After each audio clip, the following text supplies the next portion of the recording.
ಸಾಕ್ಷ್ಯಗಳಿಗೆ ಜೈಲಿನಿಂದ ಡಿ ಗ್ಯಾಂಗ್ನಿಂದ ಬೆದರಿಕೆ ಆರೋಪ. ಮಾಹಿತಿ ಕೇಳಿ ಬರ್ತಾ ಇದ್ದಂತೆ ಪೊಲೀಸರು ಅಲರ್ಟ್. ತನಿಖೆಯಲ್ಲಿ ಬೆದರಿಕೆ ಕನ್ಫರ್ಮ್ ಆದ್ರೆ ದರ್ಶನ್ಗೆ ಮತ್ತಷ್ಟು ಸಂಕಷ್ಟ ಫಿಕ್ಸ್. ಜೆಡಿಎಸ್ದು ಡಬಲ್ ಸ್ಟ್ಯಾಂಡ್, ಬಿಜೆಪಿಯದ್ದು ತ್ರಿಬಲ್ ಸ್ಟ್ಯಾಂಡ್. ಇವರ ಮೈತ್ರಿ ಬಹಳ ದಿನ ಇರೋಕೆ ಸಾಧ್ಯ ಇಲ್ಲ. ಮುಡಾ ಕೇಸ್ನಲ್ಲಿ ಸಿಎಂ ತಪ್ಪಿಲ್ಲ ಎಂದ ಶಿವರಾಜ್ ತಂಗಡಗಿ.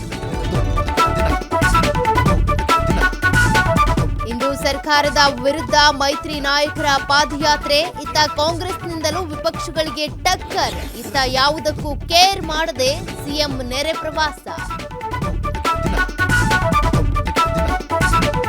ರಾಜ್ಯದಲ್ಲಿ ಹೆಚ್ಚಾಗ್ತಾ ಇದೆ ಮಳೆ ಅವಾಂತರಗಳು. ಬೆಳಗಾವಿ, ಬಾಗಲಕೋಟೆಯಲ್ಲಿ ಕಡಿಮೆಯಾಗದ ಪ್ರವಾಹ ಸ್ಥಿತಿ. ಮನೆಗಳನ್ನ ಕಳೆದುಕೊಂಡು ಜನರು ಕಾಳಜಿ ಕೇಂದ್ರಕ್ಕೆ ಶಿಫ್ಟ್.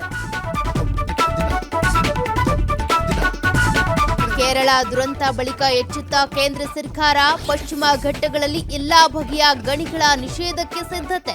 ಇತ್ತ ಕರ್ನಾಟಕದಲ್ಲೂ ಅಕ್ರಮ ಹೋಮ್ ಸ್ಟೇ, ರೆಸಾರ್ಟ್ ತೆರವಿಗೆ ತಾಕೀತು.